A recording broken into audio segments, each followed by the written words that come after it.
당신의 아버지가 치매 판정을 받았다면 무슨 일이 일어날까요? 여기 이런 어처구니 없는 일들도 있습니다. 김종수는 73세, 평생을 가족을 위해 헌신해온 아버지였습니다. 서울 변두리에서 작은 철물점을 운영하며 세 자녀를 대학까지 보냈습니다. 큰아들 민호는 의사, 둘째 딸 수지는 공무원, 막내딸 은지는 간호사로 모두 성공적인 삶을 살고 있었습니다. 아버지, 오늘 병원 검사 결과 나왔어요. 은지가 조심스럽게 말을 꺼냈습니다. 지난 몇 달간 아버지의 기억력이 급격히 나빠지고 있었습니다. 같은 말을 반복하고 길을 잃어버리고 때로는 자식들의 이름도 헷갈려 했습니다. 뭐라고 하던가 초기 알츠하이머로 진단됐어요. 치매입니다. 종수의 얼굴이 어두워졌습니다. 아내를 10년 전에 먼저 보내고 혼자 살아오던 그에게 치매는 가장 무서운 병이었습니다. 그래, 이제 정말 늙었구나. 은지는 아버지의 어깨를 감싸며 위로했습니다. 걱정하지 마세요. 제가 돌봐드릴게요. 하지만 다른 형제들의 반응은 달랐습니다. 그날 저녁 급히 소집된 가족회의에서 충격적인 이야기가 나왔습니다. 아버지를 요양원에 보내는 게 좋겠어. 큰아들 민호가 차갑게 말했습니다. 오빠, 그게 무슨 말이야? 아버지가 아직 많이 아프신 것도 아닌데. 은지가 반발했지만 둘째 수진도 오빠 편이었습니다. 은지야, 현실적으로 생각해봐. 우리 모두 직장이 있고 가정이 있잖아. 치매 환자를 돌보는 건 전문가에게 맡기는 게 맞아. 그렇다고 아버지를 시설에 보낸다고? 좋은 요양원이 많아. 돈은 우리가 나눠서 낼 테니까 걱정하지 마. 민호는 이미 알아본 요양원 자료들을 꺼냈습니다.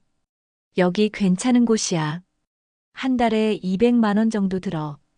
우리 셋이 나눠서 내면 부담스럽지 않아. 은지는 믿을 수 없었습니다. 오빠, 언니, 정말 그럴 거야? 우리를 키우시느라 평생 고생하신 아버지를 이렇게 내팽개친다고? 내팽개치는 게 아니라 더 나은 돌봄을 받게 하는 거지. 너도 간호사라면 알 거 아냐? 집에서 혼자 돌보는 것보다 전문 시설이 낫다는 걸. 민호의 말에는 더 이상 논의할 여지가 없다는 단호함이 있었습니다. 그럼 내가 모실게. 내가 돌볼게. 은지야, 너도 결혼해서 애가 둘이나 있잖아. 현실적으로 불가능해. 결국 가족회의는 아버지를 요양원에 보내는 것으로 결론이 났습니다. 은지만 끝까지 반대했지만 소수 의견이었습니다. 그날 밤 종수는 은지와 단둘이 앉아 있었습니다. 은지야, 오빠랑 언니 말이 맞아. 나 때문에 너희가 힘들어하는 건 원하지 않아. 아빠, 저는 괜찮아요. 정말 괜찮다고요. 아니야. 너도 내 가정이 있어. 내가 짐이 될 순 없지. 종수는 씁쓸하게 미소를 지었습니다. 평생을 자식들을 위해 살아왔는데 정작 자신이 도움이 필요할 때는 짐이 된다는 말을 들어야 하는 현실이 서글펐습니다. 2주 후 종수는 행복한 집 요양원에 입소했습니다. 시설은 깨끗하고 직원들도 친절했지만 종수의 마음은 공허했습니다. 아버지, 좋은 곳이네요. 여기서 편히 지내세요. 민호가 짐을 정리하며 말했습니다. 자주 올게요, 아빠. 수진도 덧붙였습니다. 하지만 그들의 눈에는 이미 의무를 다했다는 안도감이 보였습니다. 은지만이 눈물을 흘리며 아버지를 안아드렸습니다. 아빠, 제가 자주 올게요. 매일 올게요. 은지야, 고마워. 정말 고마워. 종수의 눈에도 눈물이 맺혔습니다.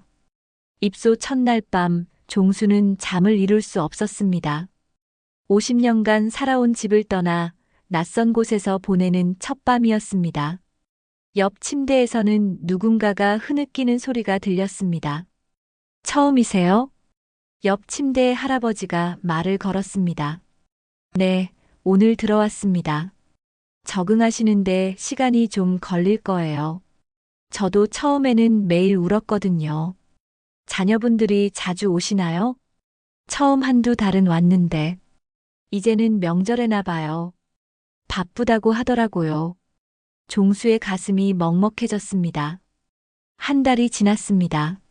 처음 약속과 달리 민우와 수진의 방문은 점점 줄어들었습니다. 바쁘다는 핑계로 일주일에 한 번 오던 것이 2주에 한 번, 한 달에 한 번으로 줄어들었습니다. 반면 은지는 정말 매일 왔습니다. 퇴근 후에, 주말에, 심지어 새벽에도 왔습니다. 은지야, 너 때문에 미안해. 매일 이렇게 오느라 얼마나 힘들까. 아빠, 제가 오고 싶어서 오는 거예요. 저도 아빠 보면 힘이 나요. 다른 애들은 요즘 어떻게 지내니? 바쁘게 잘 지내요. 오빠는 병원 일이 많고 언니는 승진 준비한다고 정신없어 해요. 은지는 오빠와 언니의 변명을 대신 해주었지만 종수는 모든 걸 알고 있었습니다. 6개월이 지나자 민우와 수지는 한 달에 한 번도 오지 않게 되었습니다. 전화조차 드물었습니다. 명절에만 의무적으로 얼굴을 비추는 정도였습니다. 아버지, 안녕하세요. 잘 지내셨어요? 추석에 온 민우는 30분도 안 되어 일어섰습니다. 벌써 가니? 병원에 응급 환자가 있어서요. 다음에 더 오래 있을게요. 수진도 마찬가지였습니다. 아빠, 아이들 학원 보내야 해서요. 먼저 갈게요. 그들이 떠난 후 종수는 은지에게 말했습니다. 은지야, 오빠랑 언니한테 전해줘. 더 이상 오지 않아도 된다고. 바쁜데 부담 주기 싫다고. 아빠, 왜 그런 말씀을 하세요? 현실을 인정해야지. 나는 이제 그들에게 짐일 뿐이야. 은지는 아버지의 말에 마음이 아팠지만 실제로 오빠와 언니의 태도는 날이 갈수록 차가워지고 있었습니다. 1년이 지났습니다. 종수의 치매는 조금씩 진행되었지만 아직 일상생활에는 큰 지장이 없었습니다. 다만 가끔 기억이 흐려지고 감정 기복이 심해졌습니다. 그런 어느 날 요양원에 변호사 한 분이 찾아왔습니다. 김종수 어르신 맞으시죠? 네, 맞습니다. 무슨 일이신지. 제가 김 회장님의 변호사 이정훈입니다. 어르신께 드릴 말씀이 있어서 왔습니다. 변호사는 서류 가방에서 두꺼운 봉투를 꺼냈습니다. 30년 전에 어르신께서 투자하신 토지가 있으시죠? 경기도 파주 지역의 임야 3만 평 말입니다. 종수는 깜짝 놀랐습니다.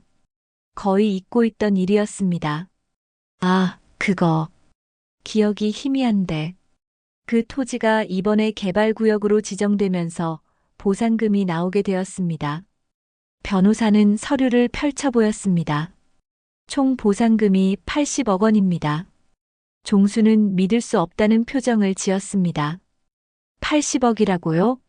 네, 맞습니다. 그리고 어르신께서 젊으셨을 때 가입하신 생명보험도 만기가 되었습니다. 복리로 불어난 금액이 20억 원입니다. 종수는 머리가 어지러웠습니다. 100억이라는 거액을 가지고 있었다는 사실을 이제야 알게 된 것입니다. 어르신, 이 재산을 어떻게 처리하실지 결정하셔야 합니다. 상속 계획도 세우시고요. 종수는 한참을 생각했습니다. 그리고 조용히 말했습니다. 변호사님, 제가 부탁할 일이 있습니다. 그날부터 종수는 비밀리에 변호사와 만나기 시작했습니다. 치매라고 하지만 중요한 일들은 아직 명확하게 판단할 수 있었습니다. 3개월 후 종수는 은지를 불렀습니다. 은지야, 너에게 줄 게 있어. 뭐예요, 아빠? 종수는 봉투 하나를 건넸습니다. 이게 뭐예요? 열어봐. 은지가 봉투를 열자 부동산 등기부 등본과 통장 사본들이 들어 있었습니다. 이게 뭐예요? 내 재산이야. 이제 다 내 거야. 아빠, 무슨 말씀이세요? 이 숫자가 100억이라고요? 그래. 내가 평생 모은 돈이야. 너만 모르고 있었구나. 은지는 충격에 말을 잇지 못했습니다. 아빠, 이 돈을 어떻게, 언제부터? 젊었을 때 산 땅이 개발구역이 되었어. 그리고 생명보험도 만기가 되었고, 나도 몰랐는데 변호사가 찾아와서 알게 되었지. 그럼 오빠랑 언니는 몰라요? 모르지. 그리고 알려줄 생각도 없어. 아빠, 은지야, 내가 유일하게 날 버리지 않았어. 매일 와서 돌봐주고, 내 말동무가 되어주고. 이 돈은 당연히 내 것이야. 은지는 눈물을 흘리며 아버지를 안아드렸습니다. 아빠, 저는 돈 때문에 온 게 아니에요. 나도 알아. 그래서 내게 주는 거야. 종수는 은지에게 유언장도 보여주었습니다. 법적으로 완벽하게 작성된 유언장에는 모든 재산을 은지에게 상속한다고 명시되어 있었습니다. 다른 오빠 언니들은? 그들은 이미 내게서 충분히 받았어. 대학 등록금, 결혼자금, 집 살 때 도움. 그걸로 충분해. 한 달 후 민호와 수진에게 충격적인 소식이 전해졌습니다. 아버지가 거액의 재산을 가지고 있다는 소문이 돌기 시작한 것입니다. 오빠, 정말이야? 아버지가 100억을 가지고 있다고? 수진이 급히 민호에게 전화했습니다. 나도 방금 들었어. 파주 땅이 개발구역이 되었다는데. 그럼 우리도 상속받을 수 있는 거 아냐? 당연하지. 우리가 법정 상속인이잖아. 그들은 급히 아버지를 찾아갔습니다. 몇 달 만에 처음 보는 얼굴들이었습니다.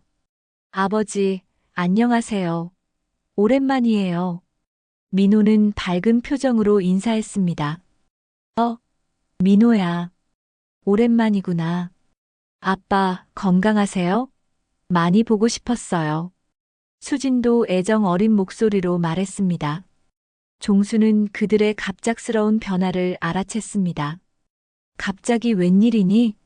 바쁘다고 안 오던 애들이. 아빠, 그게 아니라. 저희가 너무 바빠서 자주 못 왔지만 항상 생각하고 있었어요. 그래. 그런데 오늘은 무슨 일로 왔니? 민호와 수지는 서로 눈치를 보더니 조심스럽게 말을 꺼냈습니다. 아버지, 혹시 재산 관리는 어떻게 하고 계세요? 재산? 네, 혹시 파주 땅 말인데요. 종수는 씁쓸하게 웃었습니다. 결국 돈 때문에 온 것이었습니다. 아, 그거. 어떻게 알았니? 소문이 좀 돌더라고요. 개발구역이 되었다는. 그래, 맞아. 그럼 정말 많은 돈이 나오는 건가요? 수진이 기대감을 숨기지 못하며 물었습니다. 꽤 나왔지. 와, 아버지 대단하세요. 어떻게 그런 좋은 땅을 사셨어요? 민호가 갑자기 아버지를 칭찬하기 시작했습니다. 운이 좋았나 보지. 아버지, 그런 중요한 일은 저희한테 상의하셔야죠. 치매도 있으시고 하니까 재산 관리가 어려우실 텐데. 내가 아직 관리할 수 있어. 하지만 만약을 위해서라도 미리 상속 계획을 세워두시는 게 좋을 것 같아요. 수진이 본격적으로 이야기를 꺼냈습니다. 상속? 네, 법적으로 저희 셋이 균등 상속받게 되어 있잖아요. 미리 정리해두시면 나중에 복잡하지 않을 것 같아서요. 종수는 그들의 속셈을 뻔히 알 수 있었습니다. 그게 이미 정리되었어. 네. 무슨 말씀이세요? 유언장을 썼어. 변호사랑 함께. 민호와 수진의 눈이 반짝였습니다. 아, 그래요? 어떻게 하셨어요? 은지에게 다 주기로 했어. 순간 정적이 흘렀습니다. 네. 은지에게요? 전부요? 그래. 아버지, 그건 좀. 저희도 아버지 자식인데. 민호가 당황하며 말했습니다. 너희는 나를 버렸잖아. 버렸다니요? 저희가 언제? 1년 넘게 안 왔잖아. 나 죽는지 사는지도 궁금하지 않았고. 아버지, 저희가 바빠서 그런 거였어요. 마음으로는 항상, 마음으로는 종수가 냉소적으로 웃었습니다. 마음이 있었다면 적어도 전화라도 했겠지. 저희가 잘못했어요, 아버지. 앞으로는 자주 올게요. 수진이 눈물까지 흘리며 말했습니다. 이제 와서 돈 냄새 맡고 온 거 아니야? 아버지, 그런 말씀 마세요. 저희가 그런 자식들인가요? 그런 자식들이지. 나를 요양원에 처박아 놓고 1년 넘게 외면했잖아. 민호와 수지는 할 말을 잃었습니다. 아버지, 그럼 다시 생각해 보세요. 저희가 정말 잘못했으니까 기회를 한 번만 더. 기회는 이미 줬어. 1년 넘게. 그런데 너희는 그 기회를 차버렸지. 아버지, 이제 그만 가. 볼 일도 없으니까. 종수는 그들을 쫓아냈습니다. 그날 밤 민호와 수지는 긴급 가족 회의를 가졌습니다. 오빠, 이대로 둘 순 없어. 100억이야, 100억. 나도 알아. 하지만 아버지가 워낙 완고하셔서 은지한테 말해봐야 해. 남매끼리 나눠 가지자고. 은지가 들어줄까? 그 애도 100억 앞에서는 마음이 변할 거야. 하지만 은지의 반응은 예상과 달랐습니다. 오빠, 언니, 저는 아버지 뜻을 따를 거예요. 은지야, 남매끼리 사이좋게 나눠 가지자. 100억이면 33억씩 나눠도 엄청난 돈이야. 싫어요. 아버지께서 저에게 주신 거예요. 은지야, 너 돈 때문에 마음이 변한 거야? 수진이 따지듯 말했습니다. 언니야말로 돈 때문에 이러는 거 아니에요? 1년 넘게 아버지 얼굴도 안 보던 언니가. 우리가 바빠서 그런 거였잖아. 바빠서요? 전화 한 통 할 시간도 없었어요? 은지의 말에 민호와 수지는 할 말을 잃었습니다. 은지야, 우리가 잘못한 건 인정해. 하지만 법적으로는 우리도 상속받을 권리가 있어. 법적으로요? 그럼 법대로 하시죠. 뭐? 아버지가 정신이 멀쩡할 때 쓴 유언장이에요. 법적으로 아무 문제 없어요. 민호와 수지는 변호사를 찾아가 상속 소송을 준비했습니다. 하지만 변호사의 답변은 냉정했습니다. 유언장이 법적으로 완벽합니다. 정신능력 감정서도 있고 증인도 있고 이기기 어려워 보입니다. 그럼 방법이 없나요? 치매 진단을 받은 상태에서 쓴 유언장이라고 주장할 수도 있지만 상대방도 전문의의 정신능력 감정서를 가지고 있어서 결국 소송도 포기해야 했습니다. 6개월 후 종수의 병세가 갑자기 악화되었습니다. 치매가 급속도로 진행되면서 의식을 잃는 시간이 늘어났습니다. 아빠, 괜찮으세요?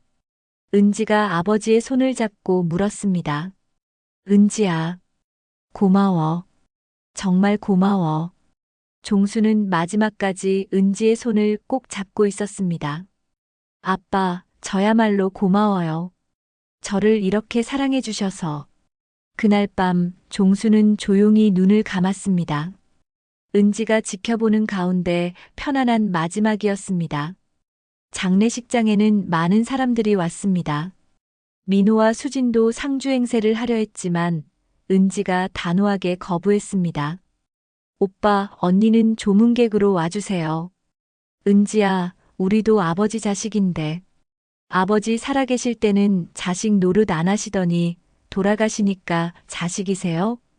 사람들은 은지의 말에 수군거렸습니다.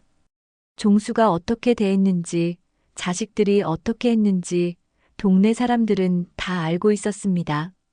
저 남매들, 아버지 돈 냄새 맡고 온 거 아냐? 1년 넘게 안 오던 애들이 갑자기 웬일이래?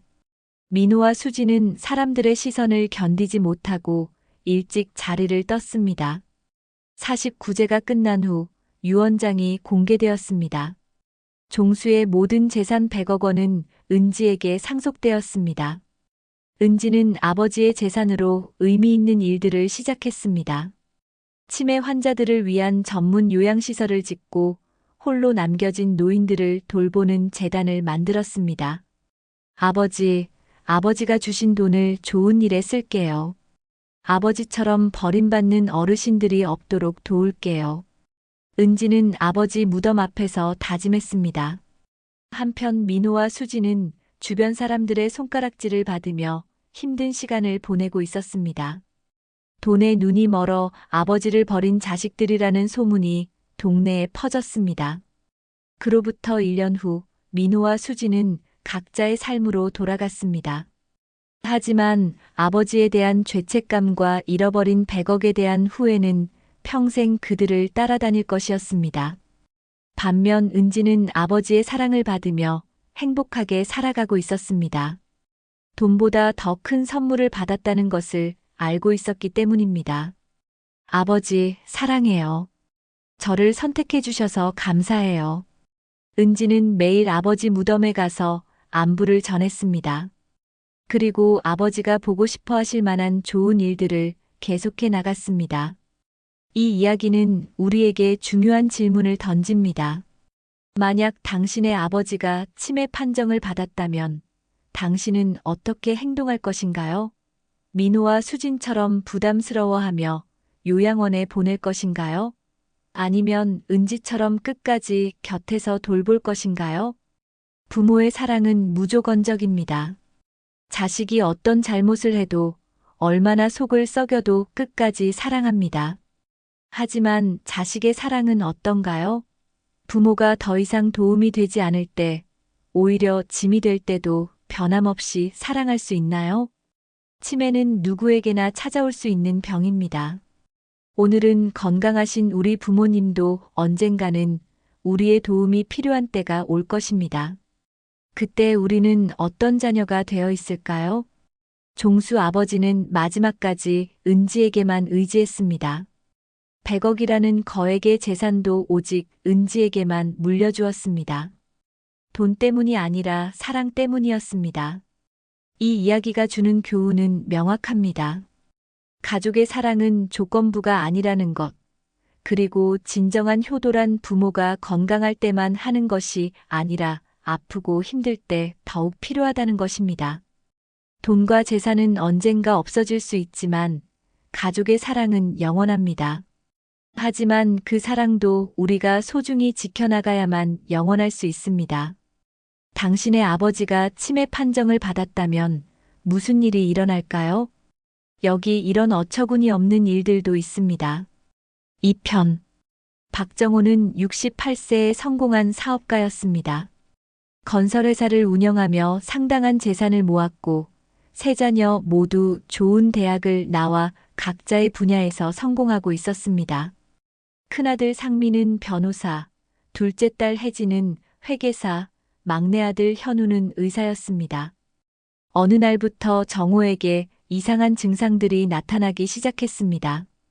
건망증이 심해지고 같은 말을 반복하고 때로는 길을 잃어버리기도 했습니다. 아버지, 요즘 많이 이상하시네요. 상민이 걱정스럽게 말했습니다. 나도 모르겠어. 자꾸 깜빡깜빡해. 병원에 가보시는 게 좋을 것 같아요. 정호는 대학병원에서 정밀 검사를 받았습니다. 의사의 진단은 충격적이었습니다. 초기 치매 증상이 보입니다. 알츠하이머병 초기 단계로 추정됩니다. 가족들은 모두 충격에 빠졌습니다. 그렇게 건강하셨던 아버지가 치매라니요. 아버지, 걱정하지 마세요. 저희가 잘 돌봐드릴게요. 현우가 아버지를 위로했습니다. 그래, 우리가 있잖아요. 혜진도 덧붙였습니다. 하지만 시간이 지나면서 가족들의 태도는 조금씩 변하기 시작했습니다. 정호의 건망증이 심해지고 같은 말을 반복하고 때로는 화를 내거나 이상한 행동을 하자 가족들은 지치기 시작했습니다. 아버지가 요즘 너무 심하시네. 하루에 같은 얘기를 10번도 넘게 하셔. 상민이 불평했습니다. 나도 힘들어. 아버지가 자꾸 옛날 얘기만 하시고 현실 감각이 없어지셨어. 혜진도 지친 목소리였습니다. 치매 환자를 돌보는 게 이렇게 힘든 줄 몰랐어.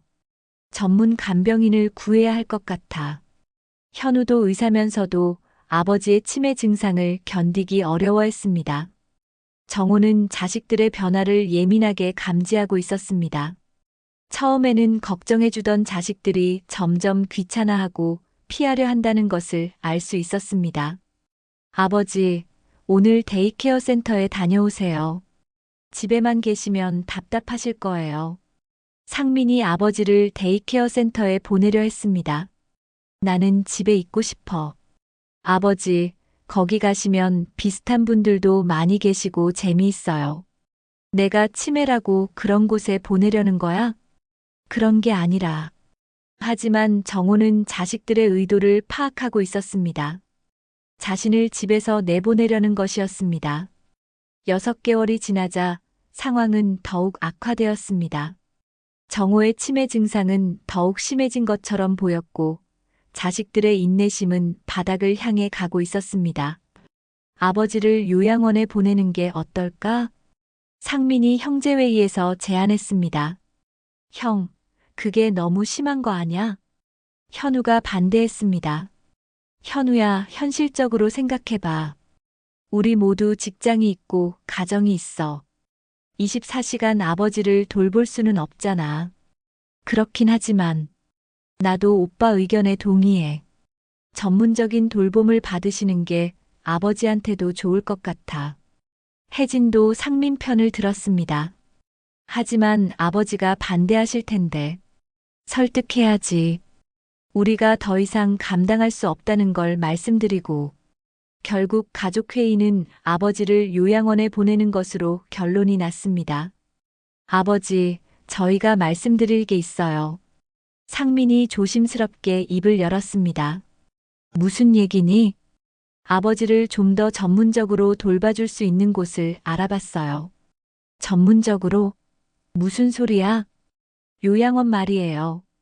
치매 환자 전문 요양원이 있어요. 정호는 충격을 받았습니다.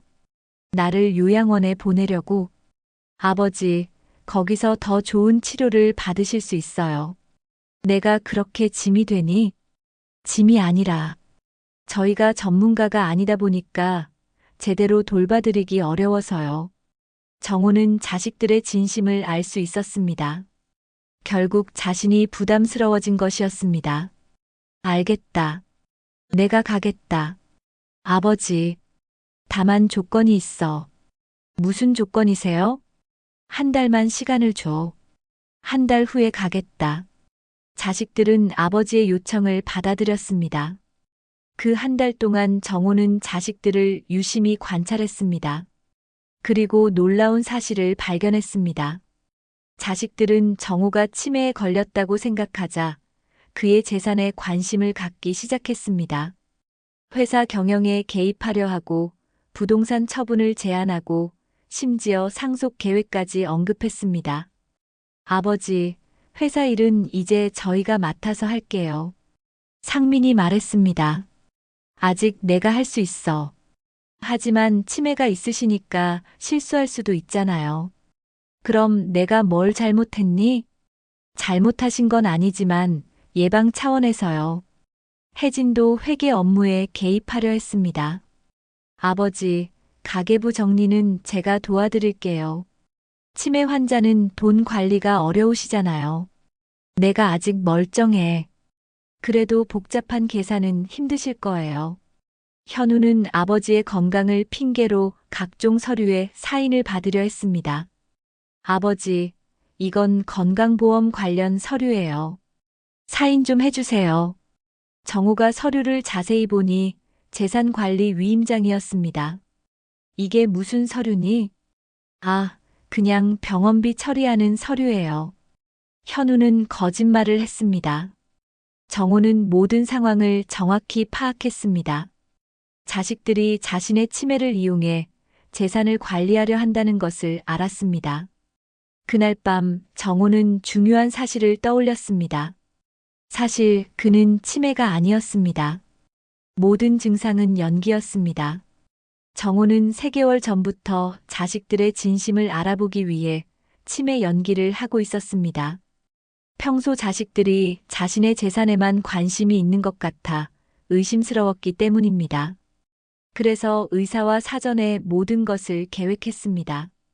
가짜 진단서를 만들고 치매 연기를 해서 자식들의 진심을 확인해 보기로 한 것입니다. 결과는 예상했던 대로였습니다.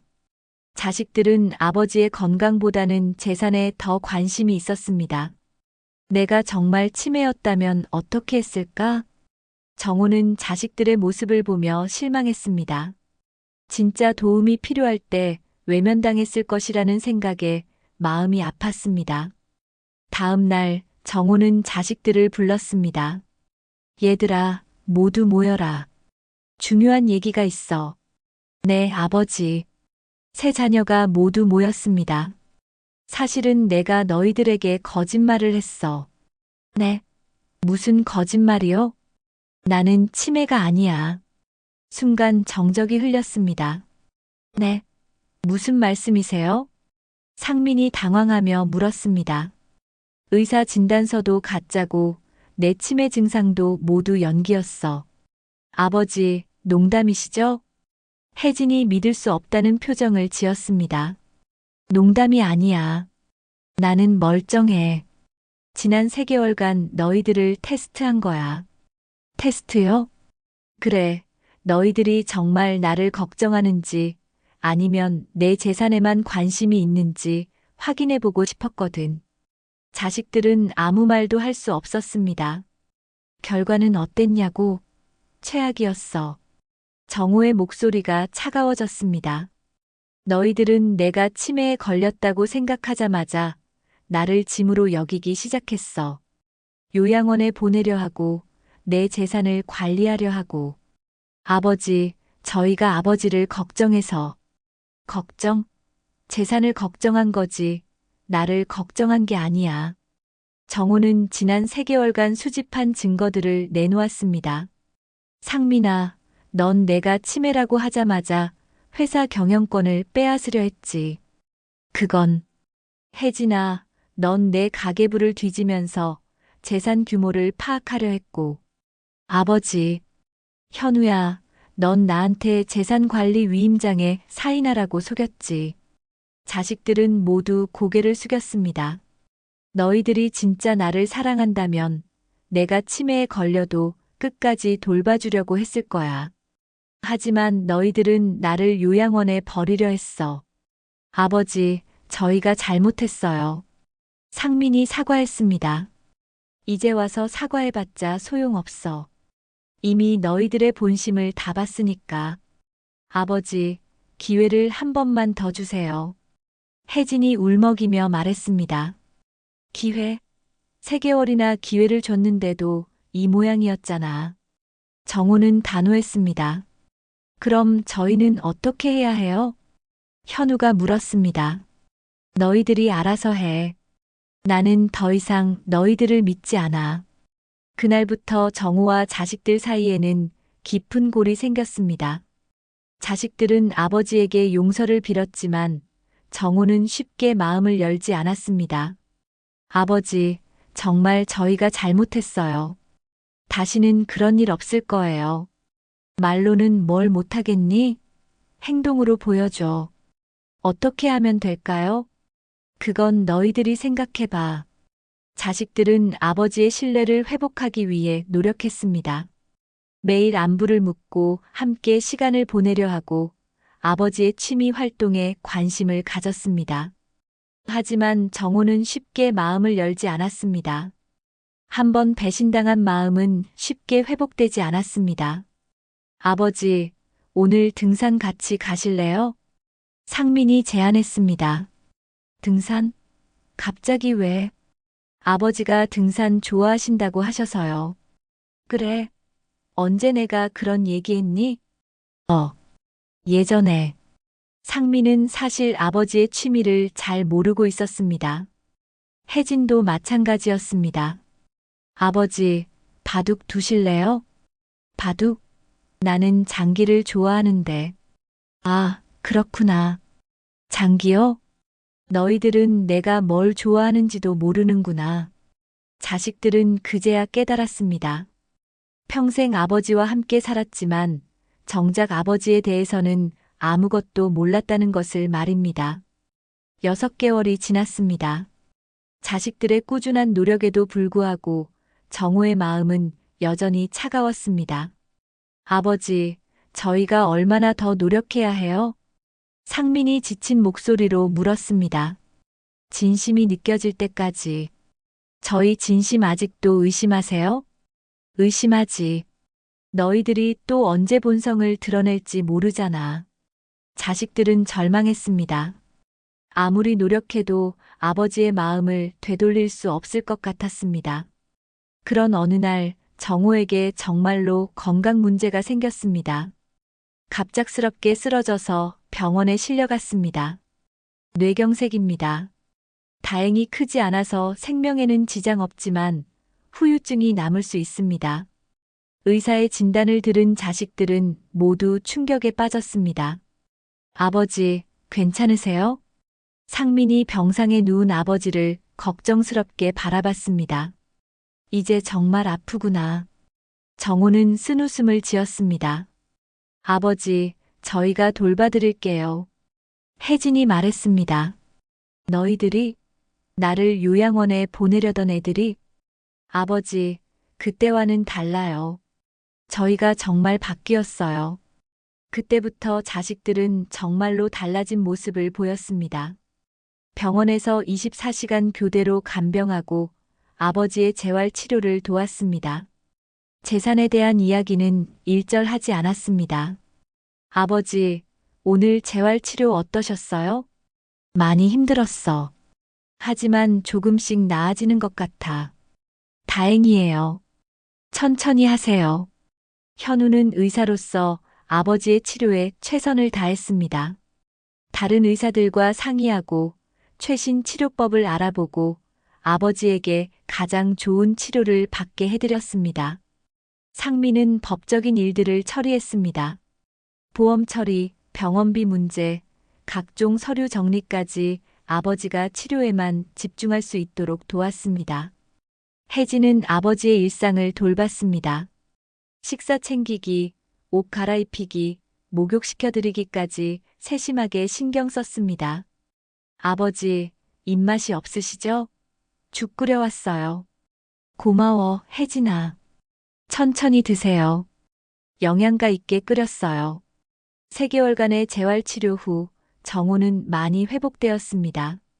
그리고 자식들의 진심도 느낄 수 있었습니다. 얘들아, 고마워. 뭐가 고마우세요? 이렇게 돌봐줘서. 정말 고마워. 저희가 당연히 해야 할 일이에요. 그동안 내가 너무 심했나? 상민이 아버지의 손을 잡았습니다. 아니에요, 아버지. 저희가 잘못했으니까 당연히 혼나야 했어요. 그래도 너무 오래 화내고 있었나 봐. 아버지가 화내실 만했어요. 저희가 정말 못된 자식들이었으니까. 혜진도 눈물을 흘리며 말했습니다. 아버지, 저희가 얼마나 부족한 자식들인지 이제야 깨달았어요. 현우도 고백했습니다. 평생 아버지와 함께 살았는데 정작 아버지가 뭘 좋아하시는지, 뭘 힘들어하시는지 전혀 몰랐어요. 정호는 자식들을 용서하기로 마음먹었습니다. 진짜 아플 때 진심으로 돌봐준 것을 보니 그들의 마음이 진짜라는 것을 알 수 있었습니다. 얘들아, 이제 그만하자. 과거 일은 잊어버리고. 아버지, 대신 약속해. 앞으로는 진심으로 살자. 네, 약속드릴게요. 자식들은 모두 눈물을 흘리며 아버지와 화해했습니다. 1년 후 정호는 완전히 회복되었습니다.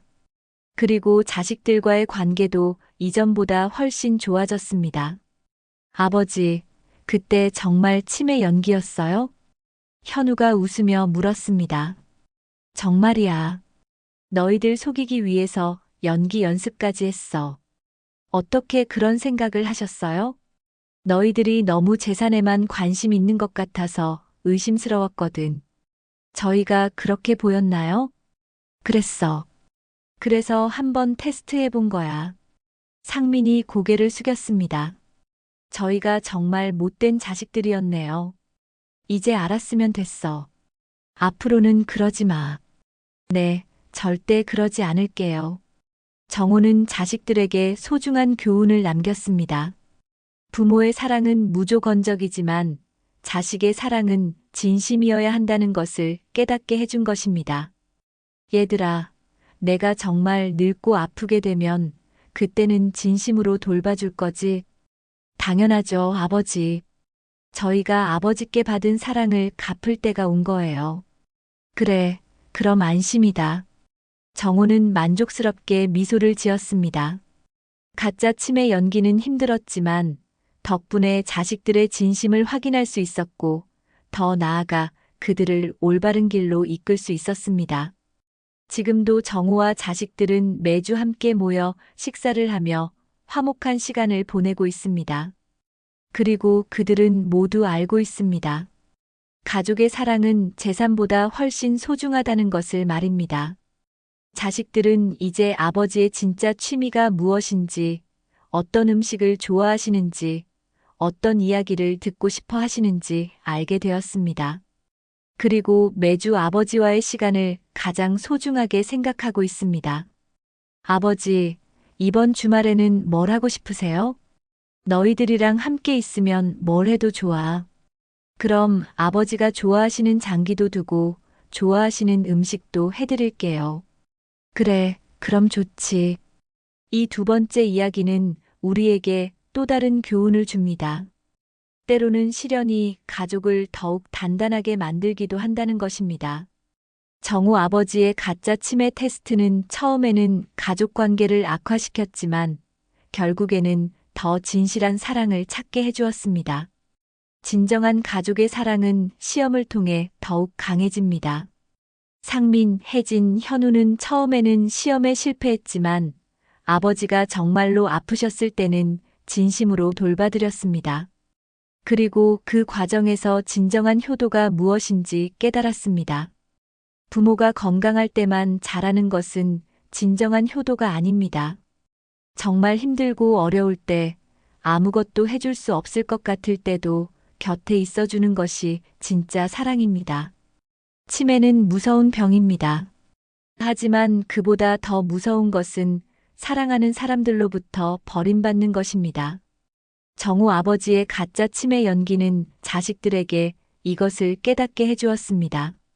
우리 모두는 언젠가 늙고 아프게 될 것입니다. 그때 우리 곁에 누가 남아있을까요? 돈과 재산 때문에 다가오는 사람들일까요? 아니면 진심으로 우리를 사랑하는 사람들일까요? 정우 아버지처럼 미리 테스트해 볼 수는 없지만 평소에 가족들과 진실한 관계를 맺어나가는 것이 중요합니다. 서로를 이해하고 관심을 갖고 진심으로 사랑하는 마음을 키워나가야 합니다. 두 이야기 모두 같은 메시지를 전달합니다. 가족의 사랑은 무엇과도 바꿀 수 없는 소중한 것이라는 것입니다. 그리고 그 사랑은 어려운 시기에 더욱 빛을 발한다는 것입니다. 당신의 아버지가 치매 판정을 받았다면 당신은 어떤 선택을 하시겠습니까? 첫 번째 이야기의 민호와 수진처럼 될 것인가요? 아니면 은지처럼 될 것인가요? 두 번째 이야기의 상민, 혜진, 현우처럼 처음에는 실패했다가 나중에 깨달을 것인가요? 중요한 것은 아직 늦지 않았다는 것입니다. 지금이라도 부모님께 진심으로 관심을 갖고 사랑을 표현하고 함께하는 시간을 늘려나간다면 후회 없는 관계를 만들어갈 수 있습니다. 부모님이 건강하실 때 효도하세요.